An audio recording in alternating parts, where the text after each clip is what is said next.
வணக்கம். செல்வகுமாரின் சர்வதேச நாடுகளை மிரட்டும் புயல்கள். ஏன் இந்த அறிக்கை என்று உங்களுக்கு புரிய வைப்பதற்காக, உலக வெப்பமயமாதலை அறிய வைப்பதற்காக, வரக்கூடிய காலங்கள், வரக்கூடிய ஆண்டுகளிலெல்லாம் சவால்கள் நிறைந்த இயற்கை பேரிடர்கள் நிறைந்த உலகமாக இருக்கும் என்பதை நீங்கள் அறிந்து கொள்ள வேண்டும் என்பதற்காக இதை உங்களுக்கு சமர்ப்பிக்கிறேன். எங்கெல்லாம் இப்பொழுது புயல், இந்த நாளிலே எத்தனை இருக்கிறது? 10க்கு மேற்பட்ட வலிமையான புயல்கள் பல நாடுகளுக்கு வெள்ளப்பெருக்கு ஏற்படுத்த போகிறது. எங்கெல்லாம் என்று பார்த்தால், இந்தியாவிலேயே 2 பக்கமும், அரபிக்கடலில் ஒன்று, வங்கக்கடலில் ஒன்று, இங்கேயே 2 இருக்கு. குஜராத் கரையில் ஒன்று இருக்கு. குஜராத் கரையிலிருந்து பாகிஸ்தான் கரையை ஒட்டி ஓமன் நோக்கி போயிட்டு, ஓமனில் கரை கடக்காம மீண்டும் குஜராத் கரைக்கே திரும்பி வந்து பாகிஸ்தான் எல்லையோரமாக இந்தியா பகுதிக்கே திரும்ப போகுது. எங்க தென்மேற்கு பருவமழை பின்வாங்கிய அதே பகுதிக்கு வரப்போகுது. ஏற்கனவே அதை சொல்லியிருந்தோம். ஆனால் ஒரு வட்டம் அடிச்சுட்டு திருப்பி அங்கே போகுது.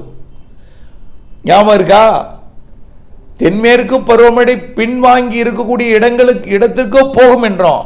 அதே போல தான் போக போகுது. எங்கெல்லாம் போயிட்டு போகுது? திருப்பி குஜராத்தில் போய் இறங்கி நேரடியாக பாகிஸ்தான் எல்லையோரத்துக்கு போகாம, குஜராத்தில் போய் கடலில் மகாராஷ்டிராவில் இறங்கி, குஜராத்தில் இறங்கி, குஜராத் கரையோரமா, பாகிஸ்தான் எல்லையோரமா, ஓமன் வளைகுடா நோக்கி, ஓமன் நோக்கி, மஸ்கட் நோக்கி போய், பிறகு மஸ்கட்டுக்கு கரை கடக்காம அங்கிருந்து மீண்டும் பாகிஸ்தான் எல்லையோரத்துக்கு திரும்பி குஜராத்துக்கு வந்து, குஜராத் வழியாக, ராஜஸ்தான் வழியாக, பஞ்சாப் மற்றும் உத்தரப்பிரதேசம் இடைப்பட்ட பகுதியில் நுழைஞ்சு டெல்லி வரைக்கும் போக போகுது. ஏற்கனவே மழை பெய்த இடங்களுக்கு மீண்டும் ஒரு மழை பொழிவை கொடுக்க போகுது. இது ஒன்று.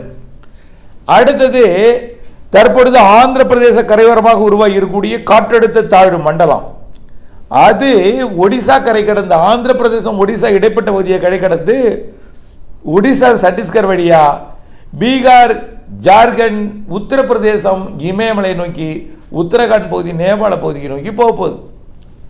இங்கே 2 இருக்கு.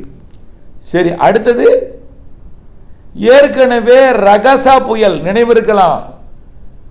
கண்ணிமைக்கும் நேரத்தில் ரணகலமாக்கியது பூமியை, சீனாவை. பாவம், அந்த அரசு வல்லரசாக இருந்தாலும் அதற்கு பிறகுதான் தெரிஞ்சது மிக ஏழை மக்கள் வசிக்கக்கூடிய நிறைய இடங்களை சூறையாடி இருக்கிறது. ஹாங்காங் கட்டிடங்களை புகுந்து அங்கிருக்கக்கூடிய மேஜை நாற்காலியில் கூட அள்ளிட்டு வெளில வந்துருச்சு.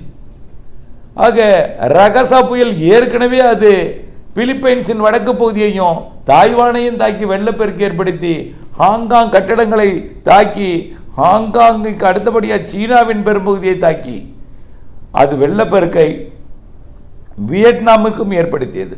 சரி, அது முடிஞ்சு போச்சா? அடுத்தது இன்னொன்று வியட்நாமுக்கு தனியாக ஸ்பெஷலாக வந்துச்சு. அது பாருங்க, இப்போ அதுதான் கரை கடந்து இப்போ செயலிழந்து வடகிழக்கு மாநில பகுதிக்கு ஒரு காற்று சுழற்சியாக வந்திருக்கு. ரைட், அது ஒரு புறம் இருக்க, பின்னாடியே ரகசா வந்த வழித்தடத்திலே வருது. நம்ம சொன்னோம், ஒரு புயல் வந்தால் அந்த வழித்தடத்தில் மீண்டும் புயல் வராது. ஏன்னா அந்த வழித்தடத்தில் வெப்பம் உறிஞ்சி ஊதப்பட்டிருக்கும். அந்த இடத்துல போதுமான வெப்பம் அந்த புயலுக்கு கிடைக்காது. கண்டிப்பாக அந்த இடத்துல வரவே வராது. அதுவும் உருவானது சூப்பர் புயல். சூப்பர் புயல்லையே கிங் ஆஃப் சைக்ளோன் அப்படின்னு சொல்லக்கூடிய, புயல்களின் அரசன் என்று சொல்லக்கூடிய ரகசா புயல் போன வழித்தடத்திலே அடுத்து வருதுன்னா, அப்போ என்ன அளவில் கடல் நீரோட்டம் இருக்கு, என்ன அளவில் கடல் வெப்பம் உயர்கிறது, எவ்வளவு வேகமாக நீரோட்டம் வந்து உயர்த்துகிறது என்பதை நீங்கள் பார்க்க வேண்டும். ஆக இப்போ ரகசா வந்த வழியிலேயே அடுத்ததாக ஒரு புயல் உருவாக போகுது. வரக்கூடிய 3ஆம் தேதி அது பிலிப்பைன்ஸின் வடக்கு பகுதியை தாக்க இருக்கிறது. ஆனால் பிலிப்பைன்ஸின் வடக்கு பகுதியை தாக்கும் போது சாதாரண புயலாக தான் இருக்கும். சாதாரண ஒரு 75 கிலோமீட்டர் வேக புயலாக இருக்கும். 3ஆம் தேதி பிலிப்பைன்ஸின் வடக்கு பகுதியை தாக்கி பிலிப்பைன்ஸை தாண்டதுக்கு அப்புறம் தான் அது பிக்கப் ஆக போகுது. அது பார்த்தீங்கன்னா 4ஆம் தேதி தென்சீன கடற்பகுதிக்குள்ளே வந்து அது ஒரு மிக தீவிர புயலாக, அதாவது ஒரு அழுத்தத்தை பார்த்தீங்கன்னா ஏற்கனவே ரகசா 936 இருந்துச்சு அழுத்தம், குறைந்தபட்ச அழுத்தம். இது 975 வரைக்கும் வரும் போல இருக்கு. அப்போது அந்த புயலுக்கு கொஞ்சம் தான் தீவிரம் கம்மி, அது 300ங்க, இது பாதி 150 மணிக்கு 150 கிலோமீட்டர் வேகத்தில் ஹாங்காங்கை டச் பண்ணுது. ஆனால் ஹாங்காங்கை தாக்காது. அதுவும் அது மாதிரி தான். அது ஹாங்காங்கை 100 கிலோமீட்டர் வெளிச்சுற்று வச்சுது. ஹாங்காங்லேருந்து வெளியில் 250 கிலோமீட்டர் தொலைவில் மையம் இருந்துச்சு. ஆனால் இது ஹாங்காங்கை தொட்டு கொண்டு வெளிச்சுற்று அப்படியே சீனா பகுதிக்கு, ஏற்கனவே கடந்த பகுதிக்கு போக போகுது. சீனா பகுதிக்கு போய் அப்படியே சீனாவை தாக்கி அதுவும் வியட்நாமை போய் தாக்க போகுது. வரக்கூடிய 5 தேதியில் சீனாவை தாக்கும். 6ஆம் தேதி சீனாவிலேருந்து வியட்நாம் போகும். வியட்நாமை தாக்கி அங்கே வெள்ளப்பெருக்கு ஏற்படுத்த போகுது வடக்கு வியட்நாமில். இது ஒரு புறம் இருக்க. அடுத்தது பார்த்தீங்கன்னா அமெரிக்கா பக்கம் போவோம். அமெரிக்கா பக்கத்தில் பார்த்தீங்கன்னா ஏற்கனவே பசிபிக் பெருங்கடலோட கிழக்கு பகுதி, அதாவது அமெரிக்க பக்கத்தில் வெப்பம் உயர்ந்திருக்குன்னு சொன்னோம். ஆனால் அந்த வெப்பத்தை கடத்தி கொண்டு வருகிறது ஆசியா பக்கம்னு சொன்னோம். ஆனால் அந்த வெப்பம் உயரும் பொழுது உயர்ந்திருக்கக்கூடிய வெப்பம் கொஞ்சம் கூடுதலாக தான் இருக்குது. அதனால் அங்கே புயல்கள் உருவாகுது. ஆனால் கடந்த 2-3 ஆண்டுகளுக்கு முன்பெல்லாம் அங்கே புயலே உருவாகலை. புயலே உருவாகாத காரணத்தினால தான் கலிஃபோர்னியாவில் மழையே பெய்யலை. கலிஃபோர்னியா லாஞ்சேஸில் மழை பெய்யாமல் காடுகள் எல்லாம் செத்து சருகாகி காட்டு தீ ஏற்பட்டது நினைவிருக்கலாம். ஆனால் இப்போ மழை பெய்கிறது. காரணம் அங்கே வெப்பம் உயர்ந்திருக்கு. அதனால எல்லினோவா இல்லை, வெப்பம் உயர்ந்திருக்கு. வெப்பத்தை கடத்தி கொண்டு ஆசியாவுக்கு வருது. வெப்பம் அங்கே சேமிக்கப்படவில்லை, ஆனால் வெப்பம் உயருது, நிலை பெறவில்லை, கடத்தி கொண்டு ஆசியா பக்கம் வருது. ஆசியா பக்கம் வந்து தான் அந்த ரகசா புயல் கடந்த இடத்துல எல்லாம் வெப்பத்தை உயர்த்துது. ஆகவே இது ஒரு சைனா நடந்து கொண்டே இருக்கு. இப்போ இப்படி வெப்பம் உயர்ற காரணத்தால் அங்கேயும் புயல்கள் உருவாகுது. 2 புயல். ஒரு புயல் கலிஃபோர்னியாவுக்கு வடக்கே கனடா பகுதியை தாக்குது. அது இப்போ இன்றைய தேதியிலேயே தாக்குது. எங்கன்னா கலிஃபோர்னியாவிற்கு வடக்கே லாஸ் ஏஞ்சல்ஸுக்கு ஒட்டிய பகுதியை தாக்குது. லாஸ் ஏஞ்சல்ஸுக்கு தெற்கு புறமா வான்கவர் பகுதியை தாக்குது. ஆனால் காற்று பாதிப்பு கடலில் இருக்கும்போது அதிகமாக இருக்கும், கரை கடக்கும்போது இருக்காது. கரை கடக்கும்போது செயலிழந்து கிடக்கும். இதனால் மழைப்பொழிவு இருக்கும் கலிஃபோர்னியா மாகாணத்திலையும் அதே போல் வான்கோவர் பகுதிகளிலையும். இந்த புயல் கரை கடந்த அடுத்த சில நாட்களிலேயே பார்த்தீங்கன்னா அடுத்தது கலிஃபோர்னியாவிற்கு தெற்கே இருக்கக்கூடிய மெக்சிகோ வளைகுடா, மெக்சிகோவோட வடக்கு பகுதியை சொல்லலாம், மெக்சிகோவோட பசிபிக் பெருங்கடல் ஓரத்தை ஒரு புயல் தாக்குது. ஆக 2 அடுத்தடுத்து தாக்குது. ஆக இது எல்லாமே ஒரு பெரிய புயல் இல்லை, மழை தரக்கூடிய புயலும் கிடையாது. ஏன்னா இங்கே போய் ஏறும்பொழுது கரை ஏறும்போது செயலிழந்துடும், கடல் இருக்கும்போது தீவிரமாக இருக்கும். மழை தரும். எங்கே? மெக்சிகோவுக்கு மழை தரும். அடுத்தடுத்து மெக்சிகோவுக்கு மழை தரக்கூடிய நிகழ்வு நடந்துட்டு தான் இருக்குது. மழை பெஞ்சிட்டு தான் இருக்குது. மெக்சிகோவில் நல்ல மழை, கனமழை பொழிந்துட்டு இருக்கு. பசிபிக் பெருங்கடலில் மெக்சிகோ ஒட்டிய பகுதி வெப்பம் உயர்ந்திருக்கிறது. அதனால் நிகழ்வுகள் அடுத்தடுத்து உருவாகிட்டு இருக்கு. ஒரே நேரத்தில் வரிசை கட்டி நிற்கக்கூடிய நிகழ்வும் இருக்கு. ஆனால் அது எல்னினோ கிடையாது, வெப்பத்தை கடத்தி கொண்டிருக்கு. வெப்பம் உயர்ந்தவுடன் நிகழ்வு உருவாகுது. அது கடத்து வரைக்கும் கடத்தக்கூடிய உருவாக வெப்பம் உயர புயல்கள் உருவாக்கி செயலிழக்குது செய்து வெப்பம் இருக்கிற காரணத்தினால நீராவி கிடைக்குது, மழை பெய்யுது, வெப்பத்தை கடத்தி கொண்டே ஆசியா பக்கம் வருது. இது ஒரு ரொட்டீனாக நடந்துட்டு இருக்கு.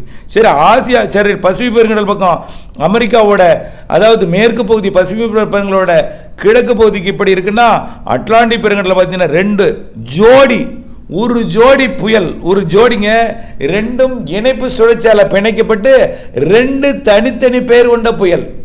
அமெரிக்காவோட வாஷிங்டன், நியூயார்க் அருகில் இருக்கான தாக்காது, மழைப்பிடிப்பு கொடுக்கும், அப்படியே விலகி போயிடும். எப்பொழுதுமே ஒரு புயல் இருந்தால் இன்னொரு புயல் வராது. ஒரு புயல் தீவிரமடையும் போது இன்னொரு புயலுக்கு அந்த புயல் போய் ஏதாவது ஒன்று பிக்கப் ஆகிடும், 2 ஒன்றா சேர்ந்துடும். ஆனால் 2ம் தனித்தனி புயல்களாக மிக மிக அருகிலே தனித்தனியாக சுழண்டு கொண்டு இணைப்பு சுழற்சியால் பிணைக்கப்பட்டிருக்கிறதை நீங்கள் பார்க்கலாம். அப்போது எப்படி இருக்கிறது உலக வெப்பம், எப்படி இருக்கிறது கடல் வெப்பம், எப்படி இருக்கிறது கடல் நீரோட்டம், எப்படி இருக்கிறது உலக வானிலை, கெடுத்து விட்டோம் உலகத்தை என்பதை நீங்கள் உணர வேண்டும்.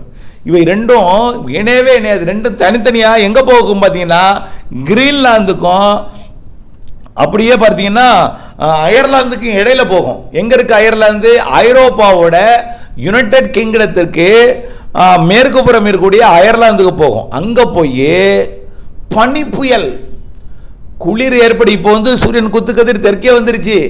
இப்போ இந்த அமெரிக்காவை மிரட்டி விட்டு அப்படியே விலகி கிரீன்லாந்துக்கும் அயர்லாந்துக்கும் இடையில போய் யுனைடெட் கிங்டம் லண்டன் நீங்கள் சொல்லக்கூடிய லண்டன் பகுதிக்கு போய் லண்டனை கடக்காது, அயர்லாந்தையும் கடக்காது, கடல்ல இருந்துக்கிட்டு காற்றை ஏற்றி கடும் குளிரை, கடும் பனிப்பொழிவுக்கு இடையே மழை பொழிவை அயர்லாந்துக்கும் லண்டனுக்கும் கொடுக்க போகுது. எப்போ வரக்கூடிய 3ஆம் தேதிக்கு மேலே அது லண்டன் நோக்கி பயணிக்கும். 4ஆம் தேதி லண்டனுக்கு போய் 4-5 தேதிகளில் லண்டனுக்கு கடும் பனிப்பொழிவையும் அதாவது பனிப்பொழிவோடு கூடிய மழைப்பொழிவையும் கடும் குளிரையும் காற்று கொடுக்க போகிறது. இந்த காற்று 3ஆம் தேதி 4ஆம் தேதி அயர்லாந்து லண்டன். அப்படியே பார்த்தீங்கன்னா அயர்லாந்து லண்டன் மட்டுமல்ல, அப்படியே வடக்கே போயிடும் நார்வேவோட அந்த மீன்பிடி துறைமுகத்துக்கெல்லாம் ஒரு கனமழை பொழிவை கொடுத்து கொண்டு அப்படியே நார்வேல போய் கரை கிடக்கும் என்று எதிர்பார்க்கப்படுகிறது. 5ஆம் தேதி 6ஆம் தேதி நார்வேல கரை கிடக்கும். நார்வேல போய் மழை பொழிவை கொடுத்து செயலிழந்து கரை கிடக்கும். இது ஒரு புறம் இருக்க, மத்திய தரைக்கடல் பகுதி இந்தியாவிற்கு மேற்கத்திய இடையூறு எங்கிருந்து வரும்? மேற்கத்திய இடையூறு என்பது இமயமலையில் உறைந்திருக்கக்கூடிய பனியை உருக செய்வது ஒரு தாழ்வு சுழற்சி. எங்கிருந்து வரும்னு பார்த்தீங்கன்னா மத்திய தரைக்கடல் பகுதியிலேருந்து வரும். இந்த மத்திய தரைக்கடல் பகுதியிலேருந்து வரக்கூடிய நிகழ்வு இந்தியாவிற்கு வரும்பொழுது அது மேற்கத்திய இடையூறாயிடும். ஏன்னா தாழ்வு சுழற்சி மழை பொழிவை தரும். வெப்பக்காற்று அதில் இருக்கிறது. தாழ்வு சுழற்சியில் இருப்பது வெப்பக்காற்று. இமயமலைக்கு வந்தால் அந்த உறைந்திருக்கக்கூடிய பனியை உருக செய்யும். அதன் அடிப்படையில் மேற்கத்திய இடையூறு வரக்கூடிய 7ஆம் தேதி வாக்கில், ஆக மத்திய தரைக்கடல் பகுதி வழியாக ஒரு காற்றழுத்த தாழ்வு மண்டலம் உருவாகி அது இத்தாலிக்கு வரக்கூடிய 7ஆம் தேதி 8ஆம் தேதி வெள்ளப்பெருக்கு ஏற்படுத்த போகுது. இத்தாலி மட்டுமல்ல, இத்தாலியை தொடர்ந்து கிரீஸை தொடர்ந்து ஒட்டுமொத்த அந்த மத்திய தரைக்கடல் பகுதி வழியாக நுழையும் பொழுது அங்கே இருக்கக்கூடிய நாடுகளுக்கெல்லாம் கொஞ்சம் பாதிக்கும் மழைப்பொழிவு ஏற்படுத்தும் என்று எதிர்பார்க்கப்படுகிறது. இப்போ எல்லாமே சொல்லியிருப்பேன்னு நினைக்கிறேன். ஆகவே அடுத்தடுத்த நிகழ்வுகள் உலகமெங்கும் உருவாகி கொண்டிருக்கு. சாதாரணமாக உருவாகிறதில்லை. நாடுகளை மிரட்டி வெள்ளப்பெருக்கு ஏற்படுத்தி கொண்டு இதை விட இதெல்லாம் நம்ம கணக்கில் எடுத்துக்காத ஒரு பகுதி இருக்குது. ஜப்பானுக்கும் அலாஸ்காவுக்கும் இடைப்பட்ட பகுதி. அது ஆண்டு முழுவதும் புயல் தான். ஆண்டு முழுவதுமே அலாஸ்காவிற்கும் ஜப்பானுக்கும் ரஷ்யாவிற்கும் கடந்த ஆண்டு நீங்கள் ஒரு நிலநடுக்கம் ஏற்பட்டது ரஷ்யாவில், அந்த பகுதியில். இப்போவும் அலாஸ்கா உள்ளிட்ட பகுதிகளுக்கு பனி புயலையும் மழை புயலையும் ஏற்படுத்தி கொண்டிருக்கிறது என்பதை தெரியப்படுத்த விரும்புகிறேன். ஆக இதிலிருந்து இந்த அறிக்கையை சமர்ப்பிக்கப்படுவதற்கான காரணம் உலகம் வெப்பமடைந்து விட்டது. இந்த வெப்பத்தை நாம் தணிப்பதற்கு நாம் கார்பன் வாயு வெளியிடுதலை குறைக்க வேண்டும். புதுப்பிக்கத்தக்க எரிசக்தியை நாம் பயன்படுத்த வேண்டும். அதாவது சூரிய ஒளியிலிருந்து மின்சாரம், காற்றாலையிலிருந்து மின்சாரம், கடல் அலையிலிருந்து மின்சாரம், கரியை எரித்து நீராவியை உண்டு பண்ணி நீராவி மூலமாக பிஸ்டனை இயக்கி நீராவி இயக்கும் பிஸ்டனால் மின்சார காயில் சுற்றக்கூடாது. நாம் காயில் சுற்றுவதற்கு இயற்கையாக இருக்கக்கூடிய அது சக்தியை பயன்படுத்த வேண்டும். சூரிய ஒளி, காற்றாலை, கடல் அலை, நீர் மின்சாரம் போன்றவற்றை பயன்படுத்தி நாம் புதுப்பிக்கத்தக்க எரிசக்தி மற்றும் அதாவது கார்பன் இல்லா உலகத்தை படைக்க மாற்று வழியை கையாள வேண்டும் என்று அன்போடு கேட்டுக்கொள்கிறேன். மரமும் வளர்ப்போம், வெப்பமடைதலை தவிர்க்கும். புல்வெளி வளர்த்தால் கூட அதுவும் வெப்பமடைதலை தவிர்க்கும். சுற்றுச்சூழலை பாதுகாப்போம், இணைந்திருப்போம். நன்றி.